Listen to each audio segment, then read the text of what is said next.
I'm Andrea, 34 years old.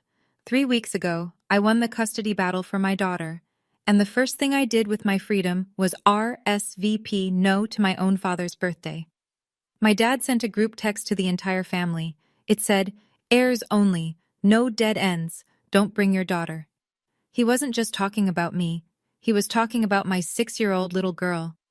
He was erasing us both. I told him I wouldn't come. He said, "Good. We don't need your drama." 2 days later, he walked into the most expensive restaurant in the city for his 65th birthday dinner. And he froze. Because at the best table in the house, there I was, sitting across from the governor of our state.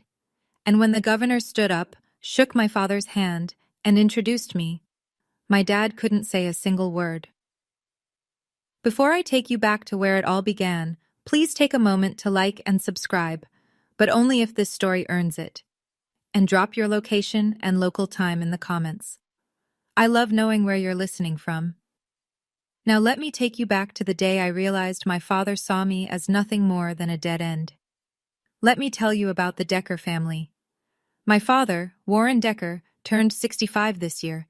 He's the owner of Decker Development, a mid-size real estate firm that his father built, and his father's father built before that. 3 generations of men handing things down to men. That's not a family tradition, that's a religion. Growing up, I heard one phrase more than "I love you." It was, "In this family, sons inherit, daughters marry well." I was the middle child. My older brother Garrett, 38 now, was always the future of the company. My younger brother Colton, 31, was the backup plan. And me? I was the girl who happened to share the last name. Here's the thing. I wasn't a bad student. I was the best student. Top of my class every year, National Honor Society, full academic scholarship to college, the only Decker kid who didn't need Dad's checkbook. And when I called to tell him the news, you know what he said? "Good. At least that saves me money for the boys' MBAs." He didn't come to my scholarship ceremony. He did fly to Garrett's business school orientation, a week later, same month, and posted a photo captioned, "Legacy continues." My mother, Catherine, was the only person who ever made me feel like I belonged in that family. She'd pull me aside after dinners, where Dad only toasted the boys, and whisper, "You're just as good as any of them, Andrea. Don't you ever forget that." She died when I was 15. Cancer. And whatever warmth was left in that house died with her. There's a family portrait hanging in Dad's living room.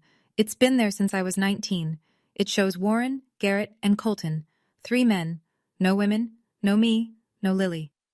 My mother left me something before she passed. Not money. A letter. I've kept it in my nightstand for 19 years. I'll tell you what it said. But not yet. To understand why I spent 2 years swallowing every insult my father handed me, you need to understand Derek Morrison. I met Derek in college. Charming, ambitious, came from money, the kind of money that buys silence when things go wrong. We got married when I was 26. For a few months I thought I'd found my way out of the Decker gravity, someone who saw me.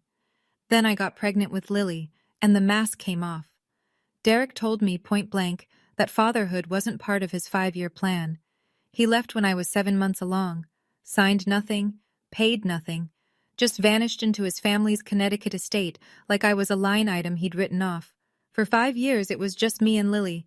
I built a career, I built a home, I built a life. And then, 2 years ago, Derek came back. Not to apologize, but to file for full custody.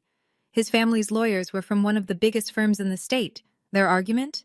That I was isolating Lily from her paternal and extended family, that I was emotionally unstable, that my daughter would be better off in a 2-parent household with resources. My lawyer told me something that turned my blood cold. If I couldn't prove that Lily had a present, stable extended family on my side, Derek's argument would land. That's where Warren came in. My father agreed to testify, to show up in court, say the magic words, "My granddaughter has a loving family, I'm involved, the Deckers are present." And he did, but he had a price, not money, obedience. Don't embarrass this family. Don't cause scenes. Know your place. For 2 years I paid that price. Every holiday, every dinner, every text I didn't answer back, all so a man who called me a dead end would stand in a courtroom and pretend he loved my daughter. And then, 3 weeks before his 65th birthday, the judge made her ruling. Full custody, Andrea Decker. The judge said it plainly. The child has a stable home, a thriving educational environment, and a mother who has demonstrated extraordinary dedication. She noted the testimony from Lily's school, from her pediatrician, from the family counselor, and yes, from Warren. He showed up, wore his best suit, told the court that Lily was a Decker through and through, and that the family was fully present. The performance of a lifetime. Derek's lawyers objected, the judge overruled, and just like that, 2 years of holding my breath was over. I walked out of the courthouse into the parking lot, sat in my car, gripped the steering wheel, and cried for 20 minutes straight. Not because I was happy, though I was, because I was free. The invisible leash that Warren had kept around my neck for 24 months had just been cut. No more smiling at dinners where I was seated next to the kitchen. No more pretending I didn't hear him introduce me as between things. No more watching my brothers get toasts while I got silence. The custody ruling didn't just give me my daughter. It gave me back myself. I sat in that car until my hands stopped shaking. Then I picked up my phone and called Claire Whitfield. Someone I'll tell you more about soon. Someone who'd been in my corner when no one else was. It's over, I said. I'm free. Claire paused. Then it's time you start living like it, Andrea. I had a meeting the next morning, downtown. An important one. The kind that could reshape education policy across the entire state. But I'll get to that.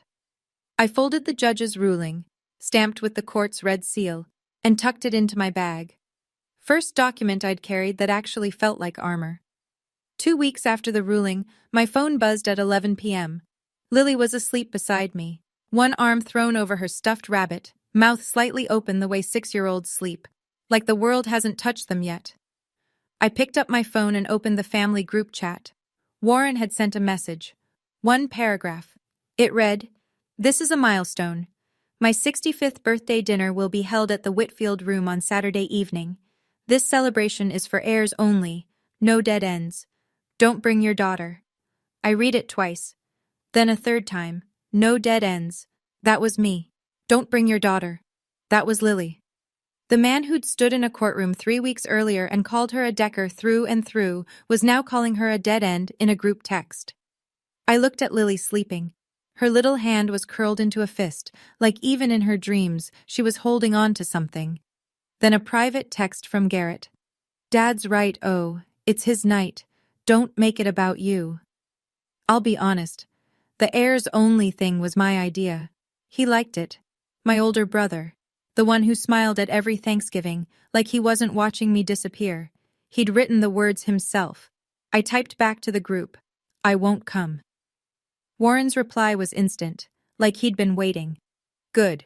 We don't need your drama. Your mother would be ashamed." My mother. He used my dead mother, his dead wife, as a weapon.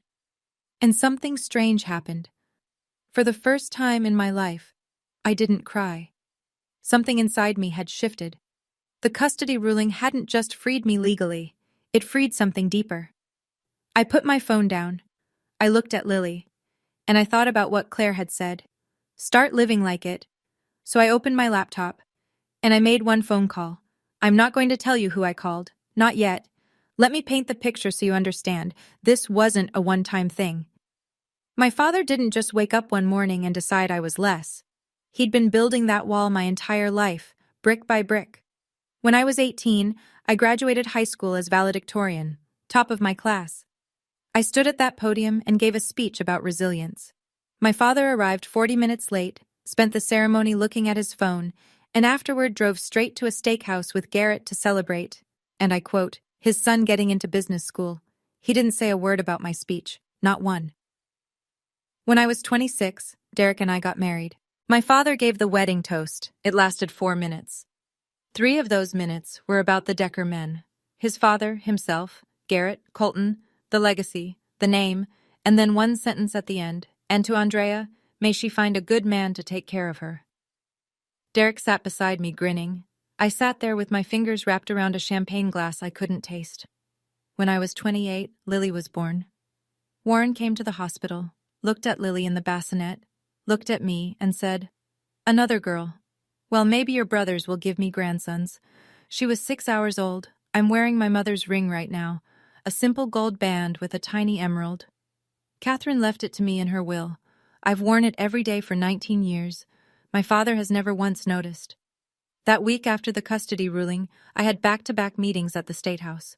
There was one in particular, a dinner meeting with someone important. I'd been preparing for it for months. But I'll tell you about that when the time is right. 3 months before the birthday dinner, there was Thanksgiving. I went because I still needed Warren for the custody case. Lily came with me. She wore a little plaid dress she'd picked out herself and was so excited to see her grandpa that she ran up the driveway ahead of me. Warren opened the door, looked past her, and said to me, "You're late." Inside, the house was full. Warren had invited neighbors, a couple of his real estate partners, the Hendersons from the country club, important people in his mind, and when they arrived, he did what he always did. He introduced his children. "These are my boys," he said, hand on Garrett's shoulder, nodding toward Colton. Garrett and Colton, the future of Decker Development. One of the guests, a woman named Sandra, glanced at me and smiled politely. "And this young lady?" My father paused, like he had to recalibrate. "Oh, that's Andrea. She's between things." I wasn't between things. At that exact moment, I was a senior policy advisor for the governor's office. I had a badge with my name on it and a desk 12 floors above the state capitol rotunda. But Warren didn't know that, because Warren never asked. Bethany, Garrett's wife, leaned over to me later in the kitchen and whispered, "It must be hard being the only girl. But you know, men like Warren, they just think differently." She said it like she was being kind. She wasn't. At dinner, Lily sat next to Warren. She looked up at him with those enormous brown eyes and said, loudly enough for the whole table to hear, "Grandpa, why aren't there pictures of Mommy and me in your house?" The table went silent. Warren picked up his fork. "Eat your turkey, sweetheart." After dinner, Colton pulled me onto the back porch. Cold air, dead leaves. He looked at his shoes and said, "I'm sorry about Dad-o. I know it's not fair." I looked at him, my little brother, 31 years old, still afraid of his own father. "Then say something, Colton." He was quiet for a long time. Then he went back inside. That silence told me everything I needed to know about my little brother. "I need you to understand how the custody case worked, not the legal fine print, but the mechanics of how my father used it." Derek's attorney built the entire case around one word: isolation. The argument was that I'd cut Lily off from family, that she was growing up in a bubble, that her mother was too emotionally fragile to maintain healthy relationships. It was all lies. But lies are persuasive when they come in a $900 an hour suit. My lawyer said, "We need your father on the stand. We need him to say the family is present. Without that, opposing counsel drives the isolation narrative home, and we've got a real problem." So I called Warren, and he said yes, but the deal came with fine print, unspoken, unwritten, but absolute. Every time I thought about pushing back on something, declining a holiday dinner, confronting him about the family portrait, asking why Lily and I weren't included in the Christmas card, Garrett would call, like clockwork. "Dad said if you don't show up, he'll have to reconsider his testimony. Something about you being uncooperative with family." It was surgical. They didn't scream. They didn't threaten. They just held the one thing I couldn't afford to lose, my daughter, and used it as a leash. Christmas that year, I showed up, smiled, set the table, cleared the plates, washed the dishes. Nobody said thank you. Nobody asked about my work. Warren gave a toast to the Decker legacy. I dried a wineglass and stared out the kitchen window at the snow. I kept screenshots of Warren's texts during those 2 years. Not as evidence for court. The case was over by then. I kept them because someday I knew I'd need to remind myself that what happened was real, that I wasn't exaggerating, that I had every right to do what I did next. A week after the Heirs-only text, I was picking Lily up from school. She climbed into the back seat, buckled herself in, she'd just learned how, and was quiet for a few minutes. That's unusual for Lily. She normally narrates the entire drive home like a tiny sports commentator. And then Mia said she could do a cartwheel, but she couldn't, Mommy, she really couldn't. But that day, silence. Then, from the back seat, "Mommy, what does dead end mean?" My hands tightened on the wheel. "Where did you hear that, baby?" "I heard Daddy's mommy say it on the phone. She said Grandpa Warren calls us dead ends. Is that like when a road stops and there's nowhere to go?" Derek's mother, gossiping on the phone where a 6-year-old could hear, and she got the word from Warren, the man who typed it in a group chat like it was a dinner menu. I pulled into our driveway, turned off the engine, and turned around to look at my daughter. I don't know what my face was doing. I just know I needed it to be steady. "A dead end is just a street, baby. It's where one road stops and a new one starts. That's all." She thought about that, then nodded. "Okay, can I have goldfish crackers?" That night, after Lily fell asleep, I opened my nightstand drawer and took out my mother's letter. The paper was soft, 19 years of folding and unfolding, the monogram at the top, C.D. Catherine Decker. I read it. The part I'd been carrying all these years. "Andrea, the world will try to make you small because you're a woman. Don't let them. Not even your father. Especially not your father. Build your own table. Build your own table." I sat there for a long time, looking at those words. And I realized something. This wasn't just advice. It was a blueprint. And I'd already been building, quietly, for years. I just hadn't shown anyone the floor plan. That night I picked up my phone and called Claire. "The dinner meeting with the governor next week. I need to change the restaurant." "Okay, let me pause here for a second. If you're still with me, and I hope you are, I want to ask you something. When someone you love treats you like you don't matter, do you walk away? Or do you wait for the right moment to show them exactly who you are?" Drop your answer in the comments. And if this story is hitting close to home, go ahead and hit that subscribe button, but only if you feel it. Now let's keep going, because what happened next? Even I didn't expect how it would unfold. Warren wasn't done. He never was. The week before the birthday dinner, Garrett created a new group chat, a bigger one this time. He added Warren's brother Robert, Robert's son Marcus, a few cousins, and the partners who'd been invited. The planning chat, the logistics thread, the celebration of the Decker name. Garrett posted, "Reminder, Dad's 65th at the Whitfield room. Black tie for the heirs. No +1s except spouses. This is about family legacy." My name wasn't in the chat. I wasn't added. I only knew about it because Marcus, my cousin, 34, Uncle Robert's son, texted me privately. "Hey, are you coming? I noticed you're not in the group." I stared at his message. Marcus and I had never been especially close, but he'd always been decent. Quiet, observant, the kind of person who notices the empty chair. "I wasn't invited," I told him. A long pause. Then, "What?" I didn't elaborate. I didn't tell him about the text, the words, the way Lily had asked me what dead end meant. I just said, "It's fine. I have plans that evening, good plans."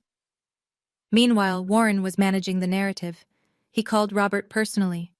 "Don't tell Andrea about the party details. She'll just show up and make a scene. You know how she is." Robert, the younger brother who'd spent 50 years deferring to Warren, agreed. Reluctantly, but he agreed.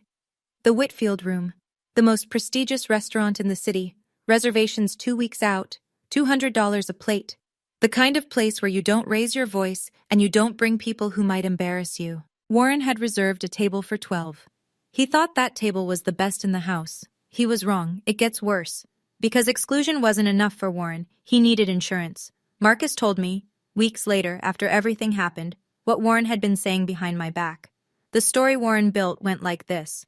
"Andrea's struggling. She lost the custody case. She's not doing well mentally. It's best if we give her space." Every word of that was a lie. I'd won the custody case. I was thriving. I was running point on the most ambitious education reform the state had seen in a decade. But Warren didn't know any of that. And he didn't care to know. He just needed a version of me that justified what he'd done. Uncle Robert called me one afternoon. His voice was careful, measured, the way people talk when they think you're fragile. "Honey, your dad told me about the situation. Are you getting help?" I closed my eyes. I was sitting at my desk. My desk in the governor's office, 12 floors above the Capitol Rotunda. My ID badge hung from a lanyard around my neck. O. Decker, Senior Policy Advisor. There was a briefing folder in front of me stamped Confidential, Office of the Governor, and my uncle was asking me if I was getting help. "I'm doing fine, Uncle Robert," I said evenly. "Better than fine." He didn't sound convinced. He'd already absorbed Warren's story. The damage was done. I could have corrected him. I could have pulled out the court ruling, recited the judge's exact words, told him everything. But I didn't, because I realized something sitting in that office, with the state seal on the wall behind me, the truth would come out. Just not from my mouth. Claire walked past my door, saw my face, and stopped. "What happened?" I told her. She leaned against the doorframe, arms crossed, calm as a surgeon. "Let him build his narrative, Andrea. We'll let facts do the talking, they always do. That's the thing about people who lie about you. They never expect you to have receipts." Friday, the night before the birthday dinner. Two worlds preparing for the same restaurant 30 hours apart. Warren's side. Garrett confirmed the reservation.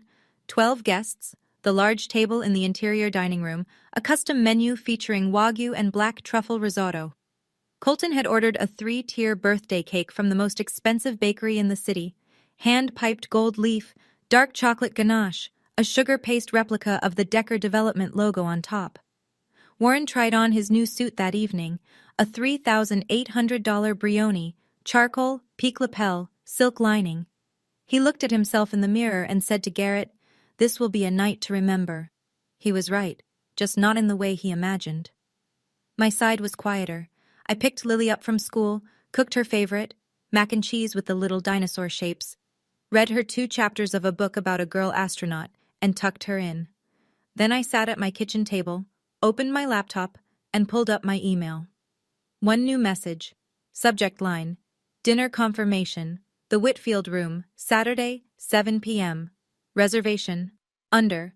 Office of the Governor. 2 seats. Table by the window. The best table in the house, the one with the panoramic city view, reserved exclusively for high-profile government functions. Claire had helped me move the location 2 days ago. The restaurant had accommodated the governor's office immediately, of course. I chose my outfit carefully. Not a designer gown, not a statement piece, a sharp navy blazer, tailored trousers, a white silk blouse, and my mother's ring. Professional. Understated. The kind of outfit that doesn't need to shout. Then Lily appeared in the hallway, rubbing her eyes. "Mommy, are you having dinner with your important friend tomorrow?" I turned to her. "Yes, baby. Mommy has a very important dinner." "Is he the man on TV? The one you talk to about schools?" I smiled. "Go back to sleep, sweetheart." She padded back to her room. I looked at my reflection in the dark window. Navy blazer, Mom's ring, steady hands. Tomorrow, I didn't need to be loud. I just needed to show up. Saturday morning, the day of Warren Decker's 65th birthday. I woke up at 5:30. Lily was still asleep, her rabbit tucked under her chin. The house was quiet in that way that only early mornings are, like the world is holding its breath. I made coffee, sat at the kitchen counter, checked my phone. The family group chat, the one I wasn't in, but Marcus had been forwarding me screenshots, was already alive. Garrett had posted photos of the Whitfield Room's private dining setup, white lilies in crystal vases, place cards with gold calligraphy, a framed photo of Warren at the head of the table slot. Colton posted a picture of 4 bottles of Chateau Margaux 2005, roughly $600 each, lined up like soldiers.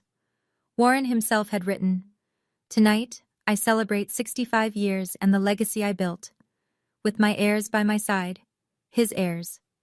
2 sons who'd never once stood between their father and his cruelty." I stared at the screen, and for one weak, terrible moment, the old feeling came back.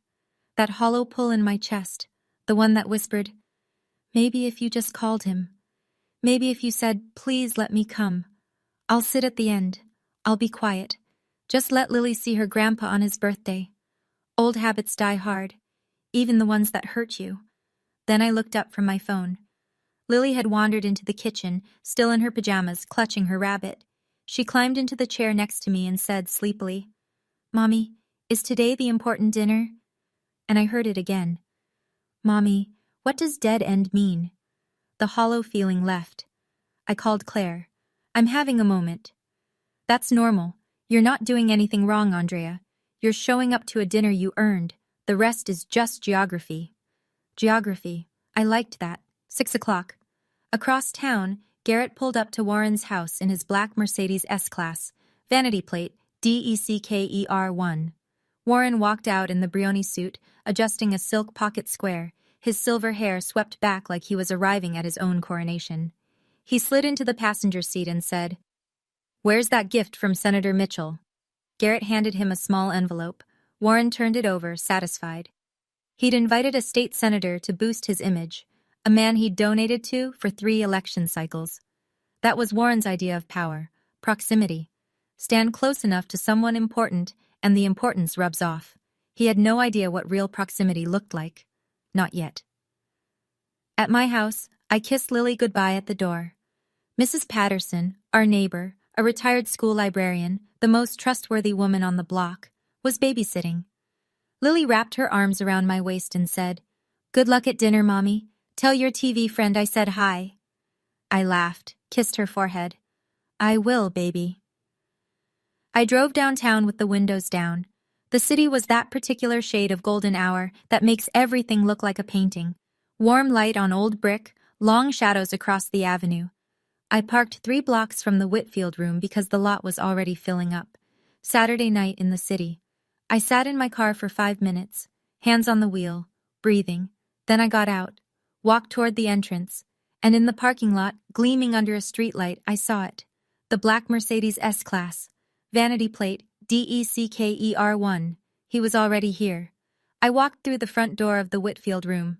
The hostess looked at her screen, then up at me, and her eyes shifted, just slightly, the way people's eyes shift when a reservation carries weight.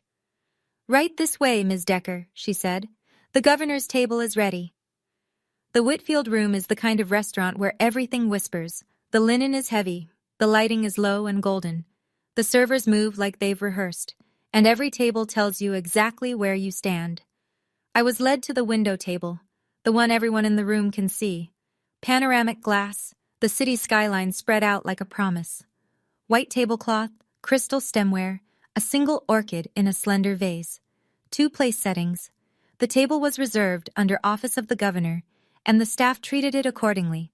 The manager came out personally to adjust the flower arrangement. Warren's table was deeper inside the restaurant, near the kitchen pass. A large round table for 12, nicely set, but positioned in what anyone in the hospitality world would recognize as the second tier. Good, not best. Visible, not prominent. I sat down, ordered sparkling water, folded my hands in my lap, waited. I could hear, faintly, the sounds of a large party assembling in the other room. Chairs scraping, laughter, the clink of expensive glasses. Warren and his heirs gathering for the legacy dinner. I didn't look. At 7:15, Governor Thomas Hadley arrived. He walked in with a single aide, no fanfare, no security detail for a private dinner, and crossed the room to my table with the easy confidence of a man who's been in public life for 30 years. He shook my hand with both of his. "Andrea, great to see you. I've been looking forward to discussing Phase 2. This was real. This was a work dinner, not a stunt, not a setup. The governor and I had been meeting monthly about the statewide education reform initiative I'd architected. Tonight was about Phase 2, expansion into rural districts. I had a briefing binder in my bag. The restaurant manager appeared at the table. "Governor Hadley, welcome. Can I start you with anything?" The governor sat, opened his napkin, and smiled at me. "Let's get to work." And then he said something else, casually, almost as an afterthought. "By the way, Andrea, that letter of commendation. I signed it yesterday. You'll get it Monday. You've earned it." A letter of commendation, signed by the governor, for work I'd done while my father was telling the family I was falling apart. 30 minutes later, Warren Decker made his entrance. I didn't see it happen. I was facing the window, talking policy with the governor, but I heard it. The way you hear a weather system shift before you see the clouds. The front doors of the Whitfield room opened, and a group of 12 people swept into the main dining area with the kind of energy that comes from money and expectation. Warren walked in first. Brioni suit, silk tie, silver hair catching the light. Behind him, Garrett and Bethany, Colton, Uncle Robert, Marcus, and 6 other guests, business associates, old friends, people who'd been invited to witness the patriarch's coronation. The staff seated them at the interior table. Warren took the head, naturally, Garrett to his right, Colton to his left, a proper kingdom. Warren surveyed the room, nodded slowly, the kind of nod that says, "This is appropriate. This is what I deserve." He didn't notice that the window table, the real centerpiece of the restaurant, wasn't his. He didn't look that far. A server brought champagne. Warren held his glass up and said to the table, 65 years, and everything I built goes to my boys. That's how it should be." Garrett raised his glass. "To the Decker legacy." The table clinked. Everyone drank. Everyone except Marcus, who hesitated, glass half raised, eyes drifting toward the window. Marcus looked across the dining room, past the servers, past the candlelight, past the other guests, to the window table. And he saw me, sitting across from a man he recognized instantly. A man whose face was on billboards, in newspapers, on television. Marcus's glass froze halfway to his lips, his mouth opened slightly. Then he closed it. He didn't say a word. Not yet. But I could feel it. From 40 feet away, I could feel the first domino tilting. At my table, the conversation had moved from policy to something lighter. The governor asked about Lily, the way a decent person does when they know you're a parent. "How's your daughter? Lily, right? You mentioned she got into the gifted program." "She's wonderful," I said. "She told me yesterday she wants to be a scientist who fixes schools." He laughed. "Then she's already better at messaging than half my communications team." This was the part of working with Governor Hadley that I valued most. He saw people, not titles, not last names, not legacies, people. When I'd first been assigned to his policy team, he'd read my entire brief on education funding gaps and called me personally to say, "This is the best analysis I've seen in 20 years of public service." "You know, Andrea," he said now, setting his water glass down, "I've worked with a lot of policy people. Senate staff, federal liaisons, think tanks. Very few have your combination of analytical rigor and genuine passion. The state is lucky to have you." I thanked him. But inside, the irony was so sharp I could taste it. The governor of this state was telling me I was one of the best minds he'd worked with. And 40 feet away, my father was toasting the real Deckers. Then the restaurant manager appeared at our table, bending slightly at the waist. "Governor, I should let you know, there's a large private party in the main dining room this evening. The Decker party." The governor glanced at me. "Decker? As in your family?" The question hung in the air between us. A simple question with a complicated answer. I held his gaze for a second, then, "It's my father's birthday. Should we go say hello?" He didn't invite me. The silence that followed was louder than anything Warren had ever shouted. Governor Hadley looked at me for a long moment, then he set his napkin down, very deliberately. "Tell me more about that." I didn't cry, I didn't perform, I just told the truth, the way you report a fact, not the way you tell a tragedy. My father has always valued his sons over me. He built a real estate business with his name on it and decided only his boys were worthy of it. Not because of merit, but because of gender. He calls me a dead end. He sent a group text excluding me and my 6-year-old daughter from tonight because, in his words, heirs only. I paused. Then, "Governor, I didn't choose this restaurant to create a scene. The Whitfield room has been our regular meeting spot for months. I'm not asking you to do anything. I just want to enjoy our dinner and discuss Phase 2. The governor was quiet. He picked up his water glass, took a sip, set it down, adjusted the edge of his napkin. These were the gestures of a man who'd spent 3 decades in public service learning how to listen before he spoke. Then, "Andrea, I've met a lot of families in this job, and I've learned one thing. The people who talk the most about legacy usually understand it the least." He leaned forward slightly. "You built something real. Your work is changing children's lives across this state, thousands of them. That's legacy. A last name on a building isn't." "I'm not here for revenge, Governor," I said. I'm here because I earned this seat. He nodded. Yes, you did. Then he turned to his aide. Cancel my 9 o'clock. We're going to take our time tonight. The aide blinked. She clearly wasn't expecting that. Sir? Cancel it. The governor turned back to me, picked up his menu and said, Now, tell me about the rural district data. I want to hear everything. He wasn't leaving early. He wasn't rushing through dinner to avoid the situation. He was settling in. And I understood why. Not because he wanted to orchestrate anything, but because he'd made a judgment about what mattered. And what mattered was the work. What happened next, though, wasn't his choice. It was Marcus's. 8:15 p.m. At Warren's table, the first course was being cleared. Seared scallops, microgreens, something with truffle oil that probably cost more than my grocery bill for the week. Garrett was telling a story about a zoning deal. Colton was nodding. Warren was presiding. Marcus excused himself. Restroom, he said. He didn't go to the restroom. I saw him before he reached the table, tall, moving through the dining room with the deliberate pace of someone who's about to do something he can't undo. He stopped 2 feet from our table, and his eyes went from me to the governor and back to me. Andrea, he said. His voice was almost a whisper. Is that the governor? I looked up at him, calm, steady. Marcus, this is Governor Thomas Hadley. Governor, this is my cousin Marcus Decker. The governor stood. Because that's what Thomas Hadley does. He stands when he's introduced to someone. And extended his hand. Nice to meet you, Marcus. Your cousin is doing incredible work for this state. Marcus shook the governor's hand. I could see his fingers trembling. I had no idea. I let that land. Then, quietly, that's because no one in this family ever asked. Marcus stood there for another moment. The governor gave him a small, warm smile, the kind politicians perfect over decades, but in Hadley's case, I'd come to learn it was genuine. Then Marcus nodded, almost to himself, and walked back across the dining room. He sat down at Warren's table. I could see him from where I sat. Garrett leaned over. What took you so long? Marcus's hands were in his lap. I could tell, even from 40 feet away, that they were shaking. Nothing. Just ran into someone. He didn't tell them. Not yet. But I could see the way he was looking at Warren, really looking.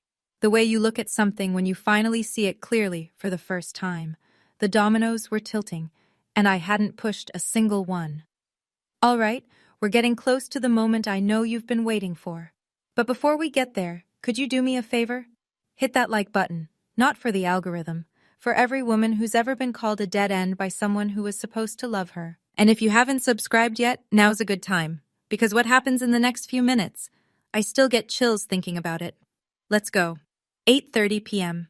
Warren stood up. The second course was finished. The Chateau Margaux had been poured, that deep, impossible red that only Old Bordeaux achieves. Garrett had been building to this moment all night.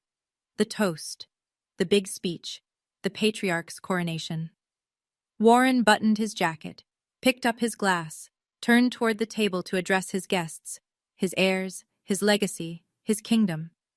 And as he turned, his gaze swept across the dining room toward the windows, toward the best table in the house, toward the soft light and the city skyline and the 2 people sitting there.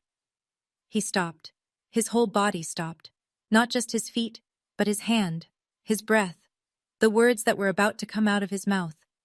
Everything locked in place like a film that had frozen on a single frame. I wasn't looking at him when it happened. The governor was mid-sentence, something about literacy benchmarks in the 3rd quarter, and I was listening. But I felt it. You know that feeling when someone stares at you from across a room? When the weight of their attention changes the air? I glanced up, and there he was, my father, 65 years old today, standing at the head of his table in his $3,800 Brioni suit, a glass of $600 Bordeaux in his hand, mouth slightly open, staring at me like I was a ghost. Is that, he said, not to anyone in particular, just to the air. Garrett followed his gaze, the glass in his hand tilted, just a degree. A single drop of Chateau Margaux fell onto the white tablecloth and spread like a bruise. What? Garrett said. Who are you looking at? Then he saw it too. The whole table went quiet. 12 people, mid-bite, mid-sentence, mid-toast, suddenly silent. Colton was the first one to speak. That's the governor. Why is Andrea having dinner with the governor? Warren's answer came out hoarse, barely audible. That's impossible. Warren put his glass down. The sound it made on the table was louder than it should have been, or maybe the room had just gotten very quiet. I need to go over there. Garrett grabbed his arm. Dad, don't. You'll make a scene. Warren pulled free. That's my daughter sitting with the governor, and she doesn't even have the decency to tell me? The irony should have cracked the ceiling. 30 minutes ago, she was a dead end. 30 minutes ago, she wasn't even worth a seat at his table. And now, my daughter. Possessive, urgent, like she'd been his all along. Warren crossed the dining room, 40 feet, past the white tablecloths and the candlelight and the other guests who had no idea they were about to witness something they'd talk about for years. His stride was controlled, but I could see it, that slight irregularity in his step, the way you walk when your legs are running on pride, but your body knows you're heading towards something you can't control. I saw him coming. I'd known he would come. The moment I decided not to change restaurants, I knew. And I'd decided what I would do when it happened. I set my fork down, straightened my back. My mother's ring caught the candlelight. Warren arrived at the table. His eyes went from me to the governor and back to me. Up close, I could see the flush creeping up his neck, the slight shine of sweat at his temples. Andrea. His voice was forcibly steady. What is this? I looked at my father. The man who'd erased me from every wall, every toast, every legacy he'd ever built. And I gave him the thing he'd never given me, basic courtesy. Good evening, Dad. Happy birthday. Then the governor stood up. He extended his hand across the table, tall, calm, with the practiced warmth of a man who'd shaken 10,000 hands and meant every single one. You must be Warren Decker, he said. I'm Thomas Hadley. Warren knew who he was. Of course he knew. This was the man he'd been trying to reach for 6 months. The man whose office had ignored every email, every request, every attempt at connection that Garrett had made on behalf of Decker Development. And now that man was standing in front of him, hand outstretched, because of the daughter Warren had called a dead end. Warren shook his hand. His mouth opened. Nothing came out. The governor held the handshake a beat longer than necessary. Not aggressive, just steady, like he wanted Warren to feel the weight of the moment. And if you haven't subscribed yet, now's a good time. Because what happens in the next few minutes? I still get chills thinking about it. Let's go. 8:30 p.m. Warren stood up. The second course was finished. The Chateau Margaux had been poured, that deep, impossible red that only Old Bordeaux achieves. Garrett had been building to this moment all night. The toast, the big speech, the patriarch's coronation. Warren buttoned his jacket, picked up his glass, turned toward the table to address his guests, his heirs, his legacy, his kingdom. And as he turned, his gaze swept across the dining room toward the windows, toward the best table in the house, toward the soft light and the city skyline and the two people sitting there. He stopped. His whole body stopped. Not just his feet, but his hand, his breath, the words that were about to come out of his mouth. Everything locked in place like a film that had frozen on a single frame. I wasn't looking at him when it happened. The governor was mid-sentence, something about literacy benchmarks in the third quarter, and I was listening. But I felt it. You know that feeling when someone stares at you from across a room? When the weight of their attention changes the air? I glanced up, and there he was. My father, 65 years old today, standing at the head of his table in his $3,800 Brioni suit, a glass of $600 Bordeaux in his hand, mouth slightly open, staring at me like I was a ghost. Is that, he said, not to anyone in particular, just to the air. Garrett followed his gaze. The glass in his hand tilted, just a degree. A single drop of Chateau Margaux fell onto the white tablecloth and spread like a bruise. What? Garrett said. Who are you looking at? Then he saw it too. The whole table went quiet. 12 people, mid-bite, Mid-sentence, mid-toast, suddenly silent. Colton was the first one to speak. That's the governor. Why is Andrea having dinner with the governor? Warren's answer came out hoarse, barely audible. That's impossible. Warren put his glass down. The sound it made on the table was louder than it should have been, or maybe the room had just gotten very quiet. I need to go over there. Garrett grabbed his arm. Dad, don't. You'll make a scene. Warren pulled free. That's my daughter sitting with the governor, and she doesn't even have the decency to tell me? The irony should have cracked the ceiling. 30 minutes ago, she was a dead end. 30 minutes ago, she wasn't even worth a seat at his table. And now, my daughter. Possessive, urgent, like she'd been his all along. Warren crossed the dining room, 40 feet, past the white tablecloths and the candlelight and the other guests who had no idea they were about to witness something they'd talk about for years. His stride was controlled, but I could see it, that slight irregularity in his step, the way you walk when your legs are running on pride, but your body knows you're heading towards something you can't control. I saw him coming. I'd known he would come. The moment I decided not to change restaurants, I knew. And I'd decided what I would do when it happened. I set my fork down, straightened my back. My mother's ring caught the candlelight. Warren arrived at the table. His eyes went from me to the governor and back to me. Up close, I could see the flush creeping up his neck, the slight shine of sweat at his temples. Andrea. His voice was forcibly steady. What is this? I looked at my father. The man who'd erased me from every wall, every toast, every legacy he'd ever built. And I gave him the thing he'd never given me, basic courtesy. Good evening, Dad. Happy birthday. Then the governor stood up. He extended his hand across the table, tall, calm, with the practiced warmth of a man who'd shaken 10,000 hands and meant every single one. You must be Warren Decker, he said.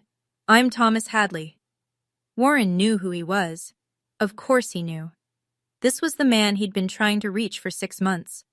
The man whose office had ignored every email, every request, every attempt at connection that Garrett had made on behalf of Decker Development.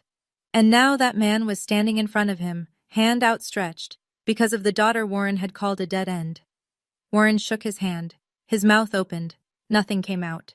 The governor held the handshake a beat longer than necessary.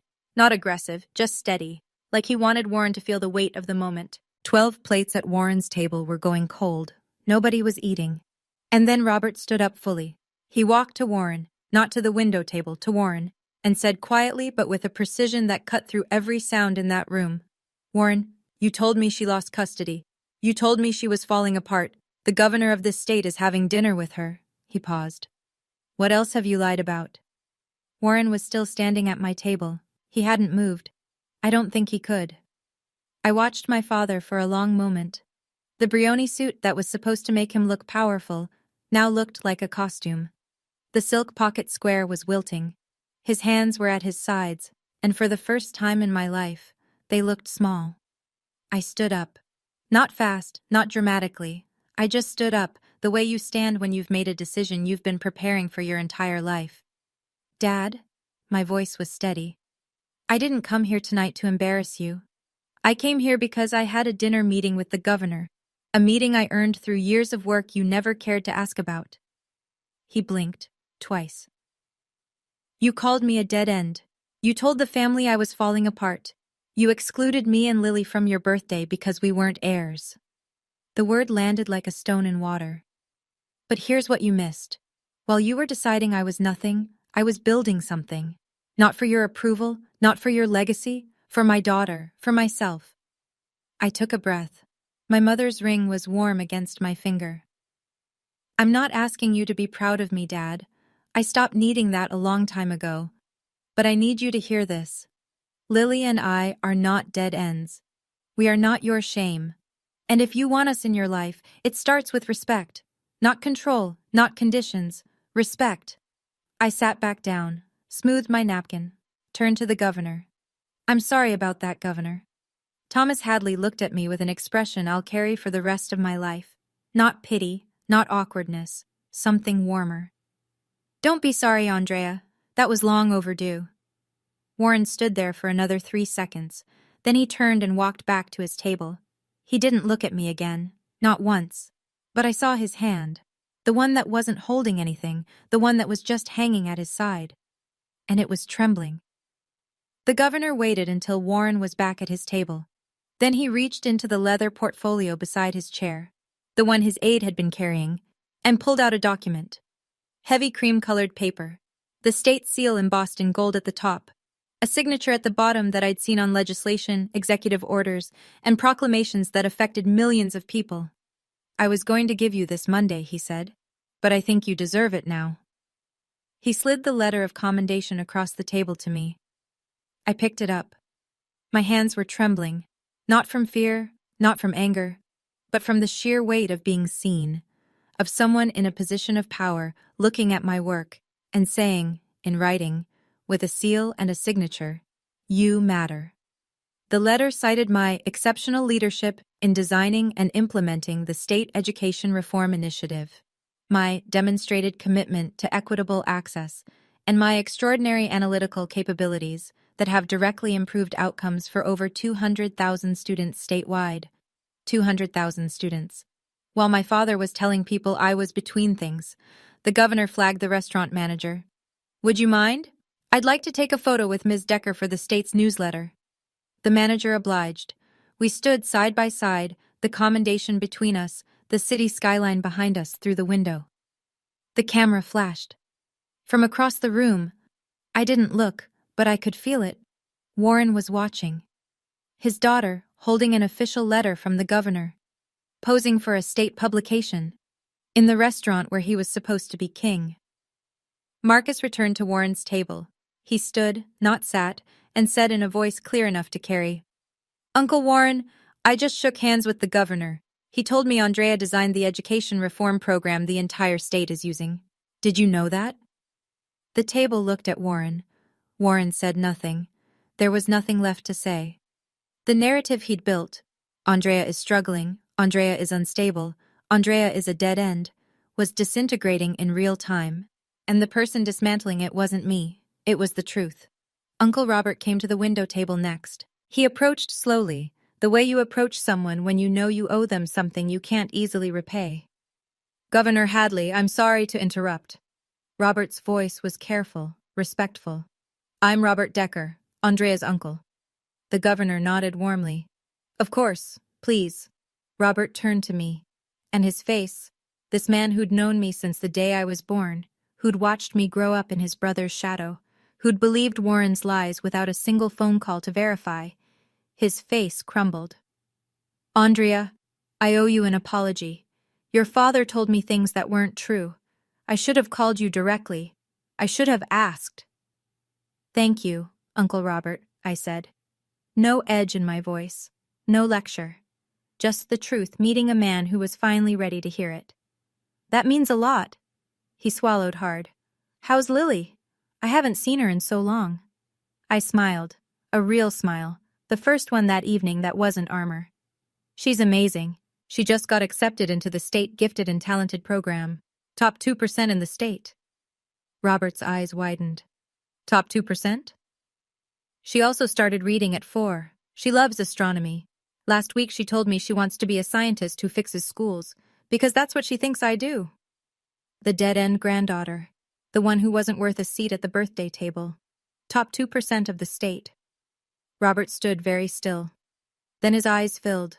Not dramatically, not performatively, just the quiet overflow of a man realizing the enormity of what his family had done.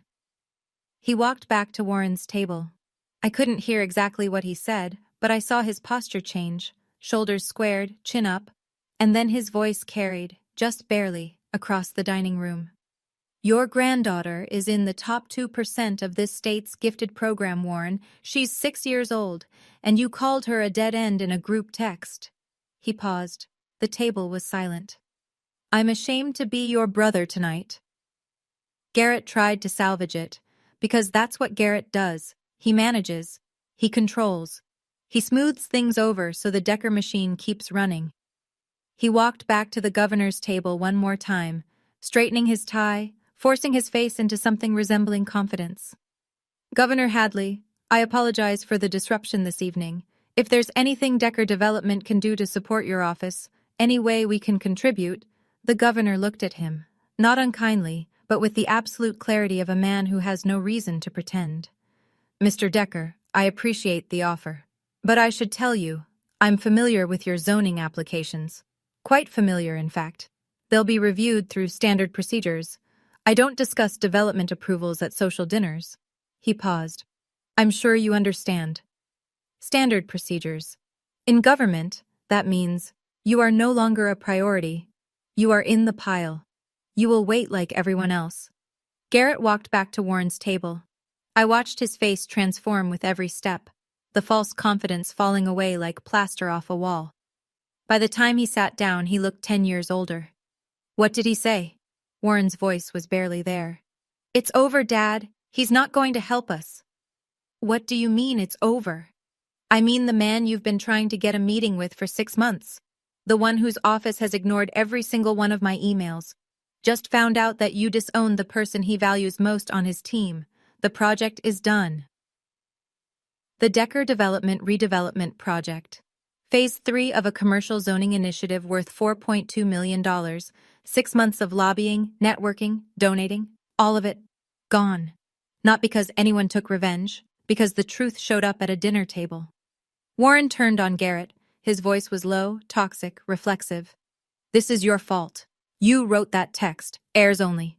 That was your idea. Garrett stared at him. You approved it, Dad. They sat there, looking at each other, father and eldest son, the pillars of the Decker legacy crumbling into each other.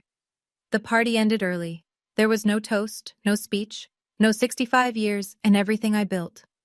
The guests filed out in ones and twos, the way people leave a room where something irreversible has happened. Quiet, quick, eyes forward. Robert left without saying goodbye to Warren. He shook Marcus's shoulder on the way out, and the two of them walked into the night together. Bethany gathered her coat and followed Garrett in silence. Colton lingered, but when Warren wouldn't look at him, he left too. And then there was Warren, alone at a table for 12. The 3-tier birthday cake, hand-piped gold leaf, dark chocolate ganache, the Decker Development logo in sugar paste, sat untouched at the center of the table. The candles had never been lit. I was still at my table. The governor and I had returned to our conversation. Phase 2, Rural District Data, a pilot program in the western counties. Real work, meaningful work. I could feel Warren watching from across the room, but I didn't turn. There was nothing performative left to do. The truth had done its job. I just needed to keep being myself. But I'll tell you what I noticed from the corner of my eye.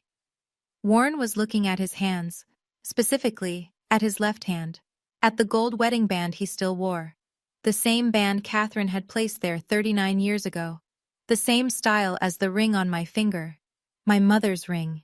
I don't know if he'd ever noticed before that I wore it, but he noticed tonight.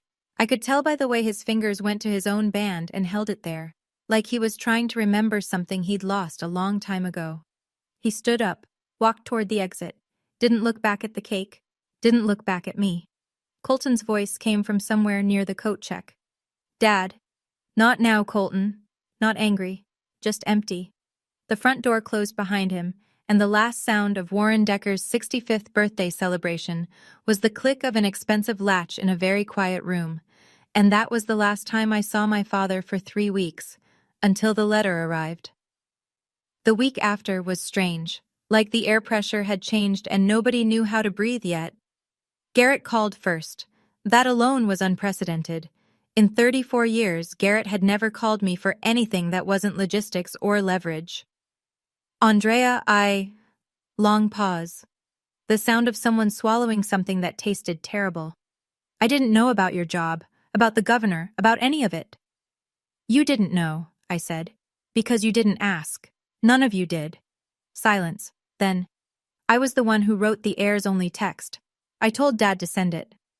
I know. How? Because Dad doesn't type that fast. He didn't laugh. I didn't expect him to. There was another long silence. The kind where you can hear someone deciding whether to be honest or retreat into the comfortable machinery of denial. Garrett chose a middle ground. I'm sorry, Andrea. I hear you, Garrett, but sorry is a word. I'm going to need more than a word. He didn't know what to say to that. We hung up shortly after, but it was a start. Not a good one, but a real one. Colton texted. Short, raw, no polish. I'm sorry, I should have stood up for you. I was a coward. I typed back. I appreciate that, Colton. When you're ready to show Lily you mean it, she'll be here. Uncle Robert called too. He apologized. Genuinely, heavily, like a man carrying a bag of rocks he'd only just realized he'd been holding. He told me he'd spoken to Warren. He's not doing well, Andrea, but that doesn't excuse anything. No, I said, it doesn't. I didn't forgive anyone that week. Forgiveness isn't a light switch, it's a road, and they hadn't even started walking. But for the first time in years, my phone was ringing with calls from people who wanted to talk to me, not at me, not around me, to me. And that was something. 3 weeks after the dinner, a letter arrived at my door. White envelope. No return address. But I recognized the handwriting immediately. The tight, precise capital letters that Warren Decker had used on every check, every contract, every birthday card he'd ever written to his sons. I'd seen that handwriting 1,000 times, just never on anything addressed to me. I sat down at the kitchen table. Lily was at school. The house was quiet. I opened the envelope. Handwritten, 4 paragraphs. No lawyer, no assistant, no drafted and redrafted corporate language. Just a man and a pen and the thing he should have said years ago. Andrea, I haven't slept in 3 weeks. I've been sitting in my study staring at the wall, and I keep seeing the same thing. You at that table, with the governor, wearing your mother's ring. I didn't know you wore it. That's the part that won't leave me. Not the governor, not the job, not the program you built. The ring. I didn't know. I lied to Robert. I lied to the family. I said things about you that weren't true because it was easier than admitting what I'd done. What I've been doing for 30 years. Your mother would be proud of you. Not because of the governor or the commendation. She wouldn't have cared about that. She'd be proud because you raised Lily into the kind of child who asks why there are no pictures of her mommy on the wall. That was always what Catherine cared about. The real things. I forgot that. I'm not asking you to forgive me. I'm asking you to let me earn it. Signed, Dad. Not Warren Decker, just Dad. I read it twice. Then I folded it carefully along the creases and opened my nightstand drawer. I placed it inside, next to my mother's letter, the one I'd kept for 19 years. 2 letters side by side for the first time, Catherine's and Warren's. There was a P.S. at the bottom, in smaller writing. I looked up the state gifted and talented program. Top 2%. My granddaughter. I didn't know. I closed the drawer. I didn't cry. But I sat on the edge of my bed for a long time, and my hands were not quite still. I didn't write back. Not yet. This wasn't a happy ending. This was a first step. And first steps don't mean much until you see where the second one lands. So here's where I am now. I used to think my father's approval was the measure of my worth. I spent 30 years trying to be good enough for a man who'd already decided I was less. Not because of anything I'd done, but because of what I was born as. A daughter. In Warren Decker's world, that was a disqualification. The night at the Whitfield room didn't fix my family. I want to be honest about that. My father didn't become a different person overnight. Garrett is still figuring out how to be a brother instead of a gatekeeper. Colton is trying. He called Lily last week and asked her about the planets, which made her so happy she talked for 40 minutes straight. Uncle Robert calls me every Sunday now. Marcus and I are actually friends, real friends, the kind where you text each other dumb things at midnight. But here's what changed. I stopped waiting. I stopped standing outside my father's house, hoping he'd open the door. I stopped rearranging myself to fit into a frame that was never built for me. My mother's letter said, "Build your own table." I did. And when I sat at it, the governor of this state chose to sit across from me. Not because of my last name, not because of my father's company, because of my work. Last week, Lily looked up from her homework and said, "Mommy, can Grandpa come to my science fair?" I looked at her, my extraordinary, top 2% dead-end daughter, and I said, "If he earns it, baby, if he earns it." She nodded, like that made perfect sense. To every woman listening who's ever been called a dead end, by a father, a husband, a brother, a boss, anyone, I want you to hear this. You are not a dead end. You are a beginning. Build your own table, and don't let anyone tell you who gets to sit at it. And that's my story. If you made it this far, thank you. Truly. Before you go, I want to ask you one last thing. Have you ever had to build your own table? Tell me about it in the comments. I read every single one. If this story meant something to you, hit like, and if you want more stories like this, subscribe and check out the video in the description. It's another story about someone who refused to stay small. Until next time, remember, your worth is not up for a vote. Take care of yourselves.